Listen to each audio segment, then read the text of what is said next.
Sejam muito bem-vindos para mais um vídeo aqui no canal. Eu sou o Todd e já vou começar falando sobre Cristiano Ronaldo. O português no último sábado se tornou o maior goleador da história ao chegar a 807 gols com seu hat-trick marcado contra o Tottenham. Após o jogo, Paul Pogba aproveitou para elogiar o português e também falar que ele nunca foi um problema no time. Cristiano fez o que sabe melhor, marcar gols. Quando você tem o melhor atacante da história no seu time, ele nunca pode ser um problema. Hoje a partida dele, assim como de toda a equipe, foi simplesmente brilhante. Foi o que disse o francês a Sky Sports. Ralf Rangnick também aproveitou para falar sobre o CR7 em entrevista à BBC. Ele fez um jogo fantástico, foi a sua melhor partida desde que voltou ao nosso clube, pelo menos desde que eu estou treinando a equipe. Ele mostrou que com 37 anos está em perfeita forma física e ainda é capaz de decidir jogos e nos mostrar espetáculos como esse. Cristiano estava muito bem no treino da última quinta-feira e por isso eu decidi colocá-lo logo no início. Ele e toda a equipe foram fantásticos. Nesse vídeo eu ainda vou te contar muita coisa interessante. Atacante novo na equipe do Ceará, Messi e Neymar foram muito vaiados ontem no jogo do PSG. Inclusive a cada minuto que eles tocavam na bola era vaia atrás de vaia, tá? Vou te contar também sobre Erling Haaland. E o presidente do Barcelona já não tá mais tão empolgado, né? Já tá sabendo que o City tá um pouco na frente, então já tá meio desanimado nas entrevistas. Vou te falar tudo isso e muito mais. Então, sem mais enrolações, solta a intro! Damn, it's gonna be a long night. Yeah. You know. I said, damn, it's gonna be a long night. Bora começar vendo o que aconteceu ontem nos principais jogos pelos estaduais. Pela ida das quartas de final do Paranaense, Londrina venceu o Atlético por 1 a 0. Coritiba venceu o Cianorte também por 1 a 0. Pela volta das quartas de final do Campeonato Goiano, o Goiás venceu o Craque novamente por 3 a 0 e garantiu a sua vaga na semifinal. Pela ida das quartas de final do Catarinense, Chapecoense e Concórdia empataram em 1 a 1. Avaí e Brusque também ficaram no mesmo placar. Pela penúltima rodada do Campeonato Mineiro, Cruzeiro atropelou o Pouso Alegre ao vencer por 5 a 1, com destaque para João Paulo, que marcou 2 vezes. Pela última rodada da Taça Guanabara, Vasco venceu Resende por 3 a 0. Audax e Botafogo empataram em 2 a 2. Agora o Vasco enfrenta o Flamengo e o Botafogo pega o Fluminense nas semifinais. Pela penúltima rodada do Paulistão, o São Paulo venceu o Mirassol por 3 a 0. Ituano venceu o Red Bull Bragantino por 2 a 0 e o Palmeiras seguiu invicto no campeonato ao vencer o Santos ontem por 1 a 0. Botafogo enfim sabe quando poderá anunciar seu novo técnico Luiz Castro de forma oficial. O Aldo Rail, que é o atual clube do português, anunciou neste domingo que o técnico vai encerrar o seu contrato na próxima sexta-feira, dia 18 de março. E no site oficial, o clube disse que a rescisão foi em comum acordo devido à boa relação entre as partes. Hoje o Aldo Rail tem a semifinal da Copa do Catar contra o Al Sadd e caso vença, a grande final será na sexta-feira. Luiz Castro sempre foi o sonho de John Textor para treinar o Botafogo por conta do trabalho que ele fez na base do Porto quando era técnico dos Dragões, e por isso o investidor nunca desistiu de trazer o português. Ainda falando sobre o Fogão, a equipe segue tentando a liberação do goleiro Gatito para as semifinais da Taça Guanabara, porém o pedido inicial foi negado. O clube vai continuar insistindo, até porque o Paraguai não tem mais chance nenhuma de se classificar para a Copa do Mundo. Em relação a Renzo Saravia, o acordo encaminhado entre as partes pode melar nos próximos dias. Isso porque o agente do jogador pediu mudanças no acerto inicial e o Botafogo alega que já chegou ao seu limite financeiro para contratar o argentino. Basicamente, após Renzo Saravia ser aprovado nos exames médicos, os agentes do jogador pediram mais bufunfa, pediram mais grana. O Botafogo falou que não tem como pagar nada mais e se os agentes não cederem, o acordo pode ser realmente encerrado e aí Renzo Saravia vai continuar livre no mercado.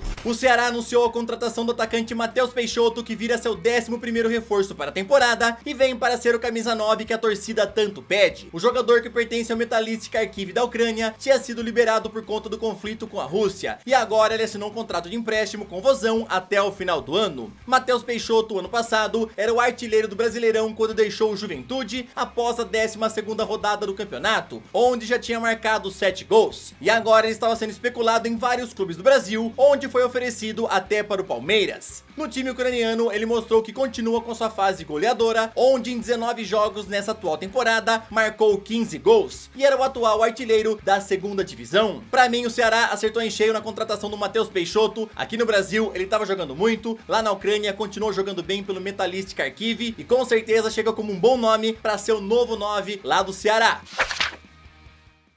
Agora já aproveito pra te pedir aquela moral, martela o botão do joinha, se inscreve no canal e também ativa o sininho pra você sempre ser notificado quando for saindo algum vídeo novo. Eu vou deixar na descrição o link do meu canal de games e também o link do meu Instagram, que eu sempre posto bastante coisa que eu não consigo colocar aqui nos vídeos. E agora, bora daquele nosso rolezinho pela Europa. Ontem pelo Campeonato Português, Porto goleou Tondela por 4-0. Pela Ligue 1, Marselha goleou Brest por 4-1. Rennes venceu Lyon por 4-2, em jogo em que Messi e Neymar foram vaiados quando tiveram seus nomes anunciados no estádio, e também a cada toque na bola, o Paris Saint-Germain venceu Bordeaux por 3-0.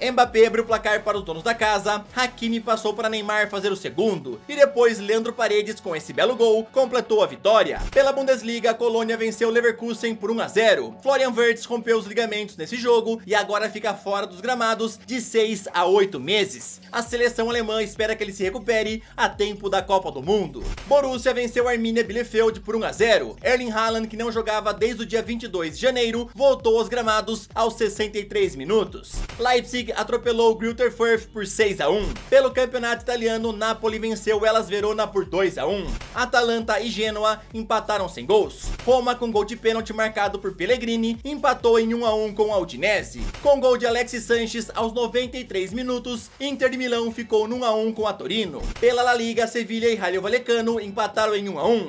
Barcelona goleou Osasuna por 4-0. Ferran Torres marcou 2 vezes, Dembélé deu 2 assistências e Aubameyang fez o seu 6º gol em 9 jogos com a camisa do Barça. Pela Premier League, Chelsea venceu Newcastle por 1-0. Wolverhampton venceu Everton pelo mesmo placar. West Ham venceu Aston Villa por 2-1 e o Arsenal venceu Leicester City por 2-0. Paris Saint-Germain já decidiu e Ángel Di Maria vai deixar o clube em julho, quando acaba seu contrato, principalmente porque eles querem fazer uma renovação do elenco para a próxima temporada. O nome do argentino que fica livre no mercado já é pedido por torcedores do Palmeiras, Atlético Mineiro e Flamengo aqui no Brasil. Porém, tudo indica que ele ainda deve continuar na Europa. O jornalista Ekrem Konur informou ontem que um dos clubes interessados e que já estaria trabalhando para saber a possibilidade do seu retorno é o Benfica, onde o jogador atuou entre 2007 e 2010. Porém, o grande problema é conseguir arcar com o alto salário do jogador. Vários outros times da Europa também estão interessados em Di Maria, que deve começar a receber ofertas muito em breve. Caso ele volte ao futebol sul-americano, os times brasileiros têm a concorrência do Rosário Central, já que ele disse várias vezes que queria voltar ao clube argentino em grande forma para ajudar a vencer grandes títulos. E aí, o que vocês acham? Ángel Di Maria ainda consegue atuar em alto nível na Europa por mais umas 2 temporadas, mais uma quem sabe? Qual que é a sua opinião em relação a isso, tá? Ou você acha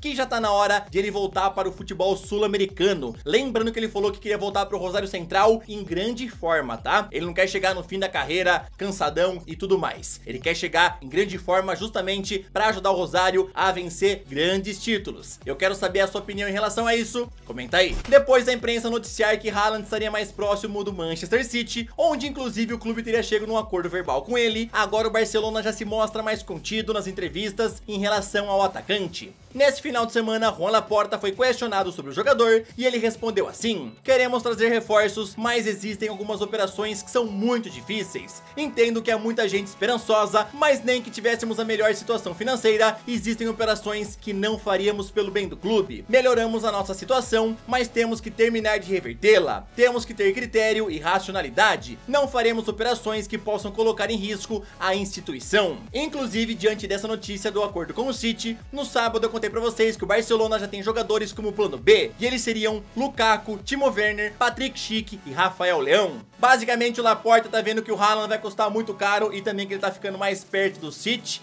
e já tá meio que dando aquela desbaratinada na entrevista, né? Não vamos fazer loucura, não vamos gastar absurdos, porque a situação financeira não é das melhores. Já mudou totalmente o tom das entrevistas que ele tinha há uns dias atrás, né? Que tava empolgadão com o Haaland, falando bem, falando sobre possibilidade de trazer um grande nome. Agora já tá mais contido, falando que não vai fazer loucura nenhuma. Será que o Haaland realmente vai parar como novo camisa 9 do City? Vamos ter que esperar um pouquinho pra ver, né?